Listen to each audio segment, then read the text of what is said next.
बंगाल के एक छोटे से गांव में मधु अपनी बेटी माला के साथ रहती थी।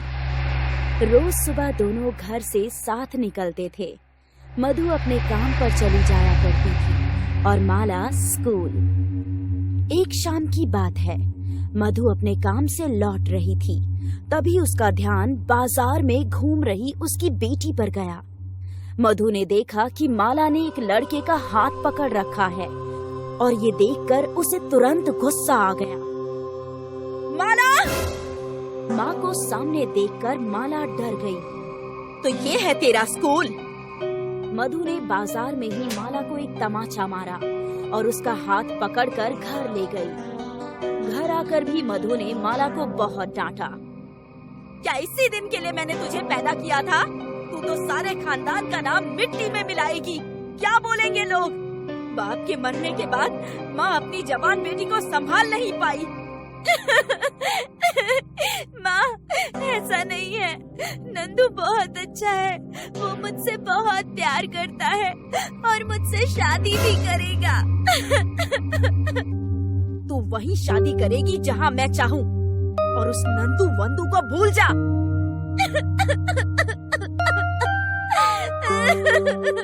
मधु को लगा था कि माला धीरे धीरे नंदू को भूल जाएगी। अगले दिन माला ने मधु को घर में बंद कर दिया और वो अपने काम पर चली गई। माला घर में बैठे बैठे रो रही थी।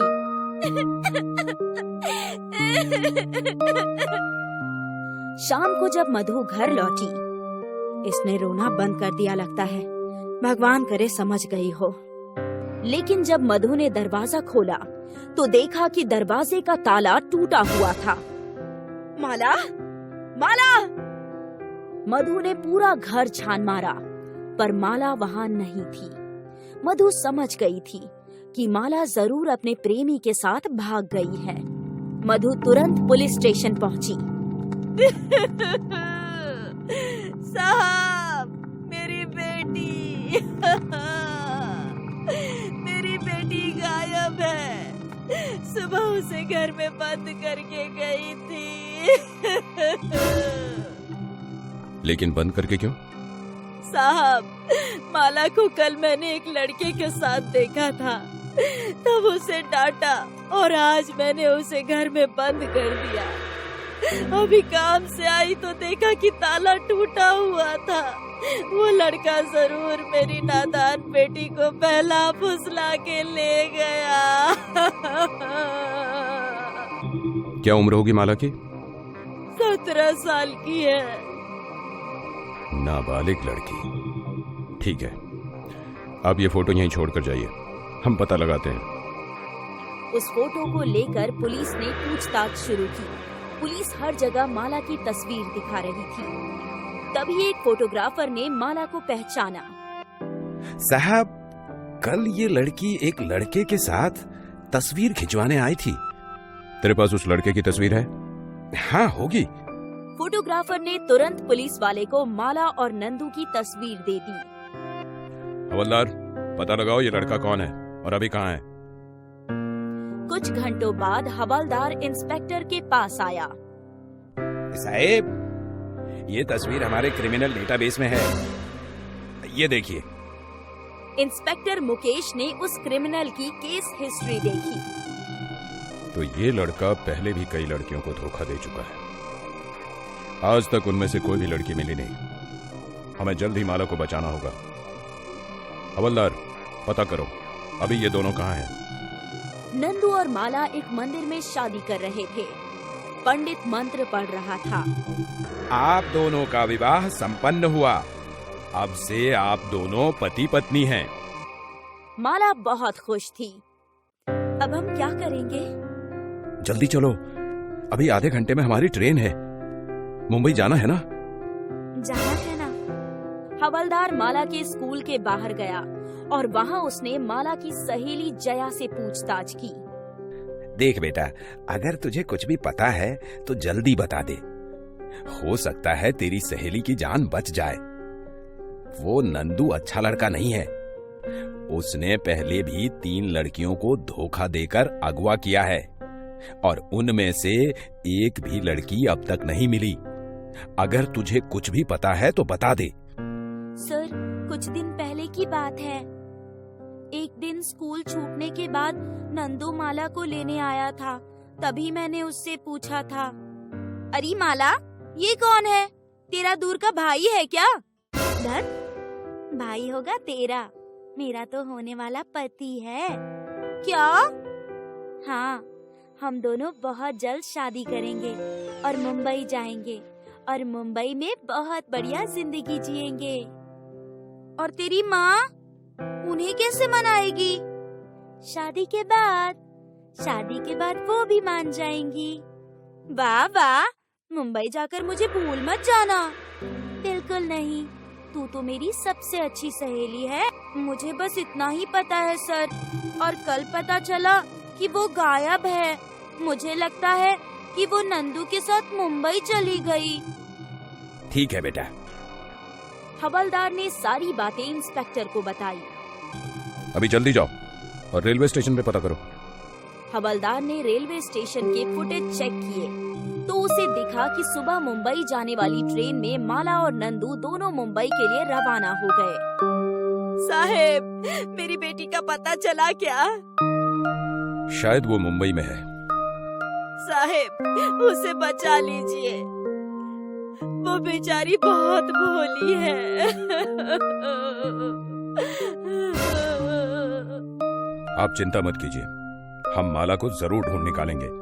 और अगली ट्रेन पकड़कर इंस्पेक्टर मुकेश मुंबई आ गए और यहाँ इंस्पेक्टर शिंदे से मिले। सर, ये लड़का बहुत शातिर है। माला से पहले 3 और लड़कियों को इसने फंसाया है और अब तक उनमें से एक भी नहीं मिली। अगर ये दोनों मुंबई में हैं, तो हम इन्हें जरूर ढूंढ लेंगे। मुझे ये केस ह्यूमन ट्रैफिकिंग का लग रहा है। जरूर इसके पीछे एक बहुत बड़ी गैंग है। हमें लड़की को जल्दी ढूंढना होगा। ये उस बच्ची की जिंदगी का सवाल है सर। ठीक है कदम, ये फोटो सारे स्टेशन पर भेज दो और हम चलते हैं रेलवे स्टेशन। वहीं से आगे का क्लू मिलेगा। पुलिस की टीम रेलवे स्टेशन पर पहुंचकर पूछताछ करने लगी। इन दोनों को किधर देखा क्या? नहीं सर, मैंने तो नहीं देखा। मैं भी नहीं देखी सर। पुलिस फोटो की मदद से नंदू और माला को ढूंढने की कोशिश कर रही थी, पर उनके हाथ कुछ नहीं लग रहा था। क्या नंदू माला को लेकर सच में मुंबई आया था? क्या पुलिस माला को ढूंढ पाएगी? जानने के लिए देखते रहिए। पुलिस की टीम को माला और नंदू के बारे में कुछ पता नहीं लग रहा था। सर, किसी को भी नंदू और माला के बारे में कुछ पता नहीं है। ठीक है, एक काम करो, सीसीटीवी फुटेज निकलवाओ। अगर वो इस स्टेशन पर उतरे हैं तो कोई ना कोई सीसीटीवी में जरूर कैद हुए होंगे। जी सर। यहाँ नंदू माला को एक झोपड़े में ले गया। उसने माला को बताया था कि वो घर उसकी दूर की दीदी का है। आज मैं बहुत खुश हूँ, मेरी शादी हो गई, हम मुंबई भी आ गए। अब बस मुझे एक अच्छा काम ढूंढना होगा। वो भी मिल जाएगा। तभी वो औरत जिसे नंदू ने बहन बताया था, वो शरबत लेकर उनके पास आई। जो शरबत माला को दिया गया, उसमें नशे की कुछ चीज मिली हुई थी। पीते ही माला बेहोश हो गई। उसके बेहोश होने के बाद नंदू ने उसे एक दूसरे कमरे में सुला दिया और फिर उसके साथ बहुत बुरा हुआ। एक एक करके ग्राहक पैसे देकर माला की इज्जत लूटने लगे। माला को अपना कुछ भी होश नहीं था। यहाँ कुछ घंटों के बाद हवलदार ने सीसीटीवी फुटेज में माला और नंदू को ढूंढ लिया। वो दोनों एक ऑटो में बैठ रहे थे। जल्दी से जल्दी इस ऑटो वाले को ढूंढो। हवलदार ने ऑटो ड्राइवर को पुलिस स्टेशन में हाजिर किया। तूने इन दोनों को देखा है क्या कहीं? जी सर, कल ये दोनों मेरी ऑटो में बैठे थे। इतने सारे पैसेंजर तेरी ऑटो में बैठते हैं, उनमें से तुझे ये दोनों याद कैसे रह गए? क्योंकि ये लड़की बहुत छोटी थी और इसकी मांग में सिंदूर था, जैसे कि नई नई शादी हुई हो। किधर छोड़ा तूने इन दोनों को? खार डांडा। हमें वहां ले चल। सर, मैंने यहीं छोड़ा था और फिर वो दोनों अंदर गए थे। इस गली में। ठीक है। इंस्पेक्टर शिंदे, इंस्पेक्टर मुकेश और हवलदारों ने उससे पूछताछ शुरू की। वो फोटो दिखाकर नंदू और माला को ढूंढने लगे। इसको किधर देखा गया? नहीं साहब। यहाँ नंदू ने पुलिस वालों को देख लिया। पुलिस वाले आए हैं। तू निकल, मैं इन पुलिस वालों को देख लेगी। जल्दी निकल यहाँ से। और वो तुरंत माला को वहाँ से लेकर फरार हो गया। काफी समय बाद पुलिस को एक सुराग मिला। बेटा, इन दोनों को कहीं देखा है क्या? कल ये दीदी इस खिड़की पर बैठकर हमसे बात कर रही थी। चलो। पुलिस की टीम ने उस घर का दरवाजा खटखटाया। उस घर के अंदर एक पार्लर था। क्या बात है साहेब? ये लड़का और लड़की यहाँ आए थे क्या? नहीं साहेब, ये तो लेडीज पार्लर है। लड़कों का यहाँ क्या काम? और इस लड़की को कहीं देखा ही नहीं है। ये दोनों यहाँ हैं या नहीं, ये तो हम खुद पता लगा लेंगे। इंस्पेक्टर शिंदे की टीम ने उस घर की तलाशी लेनी शुरू की। वो दीवारें तक देख रहे थे। तभी इंस्पेक्टर मुकेश को एक तहखाने का रास्ता मिला। सर, यहाँ आइए, यहाँ कुछ है। पुलिस ने जब वो तहखाना खोला तो उसके अंदर 2-3 लड़कियां थी। माला की तलाश में पुलिस के हाथ एक सेक्स रैकेट लग चुका था। लेडी कांस्टेबल ने पार्लर वाली को जोर का तमाचा लगाया। अब चल, सच सच बता, वरना तेरा क्या हाल करूंगी। मैं सब कुछ बताती हूँ। नंदू मेरे साथ इस सेक्स रैकेट को चलाता था। वो मुझे गांव की भोली भाली लड़कियां लाकर देता था। ये लड़की भी यही थी, पर कुछ देर पहले नंदू इसे अपने साथ ले गया। कहाँ गया नंदू? ये तो पता नहीं। उसका नंबर दे। मेरे पास उसका नंबर भी नहीं है। वो खुद ही मुझे लैंडलाइन से फोन किया करता था। इंस्पेक्टर मुकेश हैरान थे। वो माला तक पहुंचने ही वाले थे। सर, अब हम क्या कर सकते हैं? जरूर इसमें बहुत बड़े गैंग का हाथ है। हमें जल्दी से जल्दी माला को बचाना होगा। चिंता मत करो हवलदार, इन दोनों के फोटो सभी न्यूज चैनल पर चलवा दो। अब देखते हैं कि ये लड़का हमसे कैसे बचता है। नंदू माला को बेहोशी के आलम में होटल में ले गया। इस होटल के मालिक से नंदू की पहले से ही सेटिंग थी। यहाँ माला की माँ मधु मुंबई आ चुकी थी। साहेब, मेरी बेटी का कुछ पता चला क्या? वो कहाँ है? किस हाल में है? हम जल्दी ही माला तक पहुंच जाएंगे। न्यूज में माला और नंदू की खबर दिखाने लगे। ये देखिए, इस आदमी का नाम है नंदू। ये बंगाल के एक छोटे से गांव से इस नाबालिग लड़की को बहला फुसला कर ले आया है। पुलिस की माने तो ये आदमी एक बहुत ही बड़े सेक्स रैकेट का हिस्सा है। अगर आपको ये दोनों कभी भी कहीं भी दिखाई दे तो तुरंत पुलिस को इत्तला कीजिए। नंदू को एक कॉल आया। जी मैडम, बोलिए। तो जहाँ है वहीं रह। तेरी और उस लड़की की तस्वीर न्यूज में दिखा रहे हैं। कुछ दिन अंडरग्राउंड हो जा और याद रख, धंधा बंद नहीं होना चाहिए। जी मैडम। माला अभी भी बेहोश थी। होटल के उसी कमरे में नंदू ग्राहकों को भेजने लगा। वो बार बार माला को इंजेक्शन देकर नशे में धुत कर देता और हवस के भूखे आदमी माला की इज्जत लूटा करते थे। 2 दिन बीत गए पर पुलिस को अब तक माला और नंदू की कोई खबर नहीं मिली थी। पुलिस ने एक एनजीओ की मदद लेने की सोची। मैडम, हमें इस लड़की को बचाने के लिए आपके एनजीओ की मदद चाहिए। ये लड़की मुंबई के सेक्स रैकेट में फंस गई है। इसका कहीं कोई पता नहीं लग रहा। सर, हम आपकी हर मुमकिन मदद करेंगे। Thank you madam. और फिर शुरू हुआ मुंबई पुलिस और एनजीओ का जॉइंट ऑपरेशन माला। एनजीओ की औरतें माला की खोज में सभी स्पा पार्लर्स में भटकने लगी। जहां भी उन्हें लगता कि कुछ गलत हो रहा है, वहां पुलिस छापे मारकर सेक्स स्कैंडल के रैकेट को पकड़ लेती। कई सेक्स रैकेट्स का पर्दाफाश हुआ, पर अब भी पुलिस को माला नहीं मिली थी। क्या मुंबई पुलिस माला को ढूंढने में कामयाब होगी? क्या मधु कभी अपनी बेटी से मिल पाएगी? जानने के लिए देखते रहिए।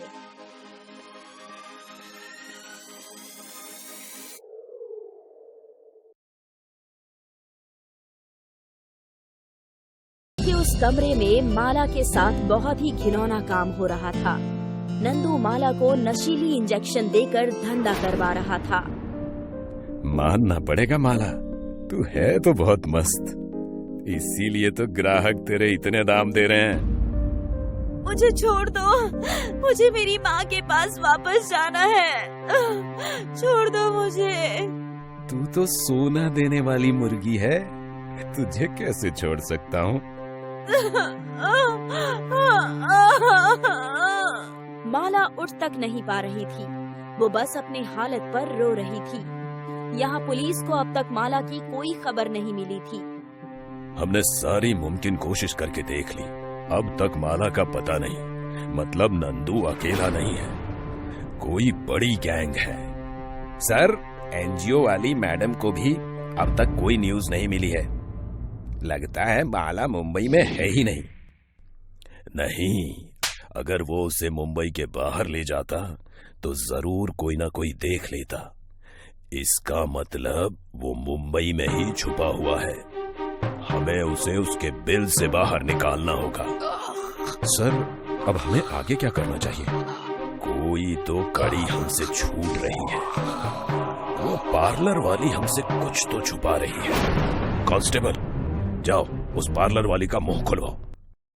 लेडी कांस्टेबल ने इंटेरोगेशन शुरू किया। 2-4 फटके खाते ही वो औरत तोते की तरह बोल पड़ी। नंदू और मैं अकेले नहीं हैं, एक और औरत है, मोनी। वही हम सबको अपना काम बताती है। उसी के कहने पर नंदू लड़की को उठाता है और मुंबई में किसी न किसी ठिकाने पर छोड़ देता है। ये मोनी किधर मिलेगी? मालूम नहीं, वो अब तक मिली नहीं, बस फोन करती है, वो भी प्राइवेट नंबर से। सच सच बोल, किधर है वो मोनी? मैडम, मेरे को सच में नहीं पता, नंदू को पता होगा, वो उसी के कांटेक्ट में रहता है। अब इस नंदू को पकड़ना ही होगा। हवलदार, सारे खबरियों को इसके पीछे लगा दो। इतने दिनों की मेहनत मशक्कत के बाद भी पुलिस माला को नहीं ढूंढ पा रही थी। पुलिस ने मोनी नाम की औरत की खोज शुरू की, पर किसी ने इसे देखा तक नहीं था। यहाँ पर बार बार नशे के इंजेक्शन की वजह से माला की तबीयत खराब हो रही थी। वो बेहोश हो गई। नंदू डर गया। नंदू एक पास के डॉक्टर को बुला लाया। ये आपकी कौन है? मेरी पत्नी है, हमारी अभी नई नई शादी हुई है, हनीमून पर मुंबई आए थे। डॉक्टर ने माला को देखा। इनके शरीर में खून की कमी है, इन्हें तुरंत हॉस्पिटल में भर्ती करवाना होगा, वरना इनकी जान को खतरा है। हॉस्पिटल? ठीक है, मैं थोड़ी देर में इन्हें लेकर आता हूँ। वो मेरी बहन आने वाली है, उनके साथ लाता हूँ। तब तक आप कोई दवा दे दीजिए ना। मेरी सलाह मानिए, इन्हें जल्दी से हॉस्पिटल ले चलिए। मैं ले आऊंगा थोड़ी देर में। तब तक अगर आप कोई दवा दे देंगे तो बहुत मेहरबानी होगी। डॉक्टर ने माला को इंजेक्शन लगाया, पर डॉक्टर को नंदू पर शक हो गया था। डॉक्टर जब वापस अपने क्लिनिक पहुंची तो उन्होंने टीवी पर माला और नंदू की न्यूज देखी। ये तो वही लड़की है, और उन्होंने तुरंत पुलिस को फोन लगाया। सर, ये जो फोटो टीवी पर आ रही है, इस लड़की को मैंने अभी स्टार होटल में देखा है, रूम नंबर 101 में सर। खबर मिलते ही पुलिस की टीम ने तुरंत एक्शन लिया और स्टार होटल पर छापा मारा। नंदू माला को वहाँ से कहीं और ले जा रहा था, तभी पुलिस ने उसे रंगे हाथों धर दबोचा। माला बेहोश थी। इंस्पेक्टर शिंदे ने नंदू के सर पर गन रखी। बोल, और कौन कौन है तेरे साथ? जल्दी बोल, वरना यहीं तेरा गेम बजा दूंगा। मैं बताता हूँ सर, मैं सब बताता हूँ। मैं अकेला नहीं हूँ, हम लोग एक बहुत बड़ा ग्रुप है। मेरे जैसे और कई लड़के हैं जो बिहार, बंगाल, गुजरात के गांव में जाकर लड़कियों को अपने जाल में फंसाते हैं। हम सबको ट्रेनिंग दी गई है। कैसी ट्रेनिंग? कौन देता है ये ट्रेनिंग? मोनी ट्रेन करती है हमको, लड़कियों को कैसे ढूंढना है और कैसे फंसाना। मेरा काम बस लड़कियों को फंसाकर मुंबई लाना है, बाकी सब तो मोनी देखती है। नंदू ने जवाब नहीं दिया तो इंस्पेक्टर शिंदे ने उसके पैरों पर गोली चलाई। बताता हूँ। नंदू ने मोनी का एड्रेस बताया। पुलिस की टीम मोनी के घर पहुंची। क्या बात है सर? ये तो तू बताएगी। कांस्टेबल, लेकर चलो इसे। सर, मैं एक इज्जतदार औरत हूँ, आप मुझे ऐसे अरेस्ट नहीं कर सकते। तेरे उस मोहरे नंदू ने सब कुछ कबूल कर लिया। कांस्टेबल, ये सीधे से ना आए तो घसीट कर ले चलो। लेडी कांस्टेबल ने मोनी की अच्छी तरह से खातिरदारी की और फिर मोनी ने अपना गुनाह कबूल किया। उसने अपने हर बंदे को कांटेक्ट किया। ये सभी बंदे मेरे लिए काम करते हैं, मेरे लिए गांव से भोली भाली लड़कियों को मुंबई ले आते हैं और यहाँ मैं उनसे धंधा करवाती हूँ। मेरे साथ कई होटल वाले भी और बड़े बड़े लोग भी शामिल हैं। माला की हालत बहुत खराब थी। उसका इलाज शुरू किया गया। कुछ दिनों बाद माला को होश आया। माँ, मुझसे बहुत बड़ी गलती हो गई। कोई बात नहीं, तू मेरे पास है, मैं इसी में खुश हूँ। माला जिंदा थी, इसी बात से मधु खुश थी। माला ने एक अजनबी लड़के पर विश्वास किया था और यही उसकी जिंदगी की सबसे बड़ी गलती थी। 15 दिन पहले तक माला खुश थी। उसे अंदाजा नहीं था कि उसका एक गलत फैसला उसका ये हाल करेगा। 15 दिन में उसकी जिंदगी बर्बाद हो गई। माला ने सोचा था कि वो जिससे प्यार करती है वो एक अच्छा लड़का है। मधु और माला के आपसी मनमुटाव का फायदा नंदू ने उठाया और माला को फंसा लिया। अगर माला ने अपनी माँ की बात सुन ली होती तो आज उसका ये हाल नहीं होता। इसीलिए याद रखिए, हमेशा सावधान रहिए। प्यार करना गलत नहीं है, पर आंख बंद करके भरोसा करना घातक है।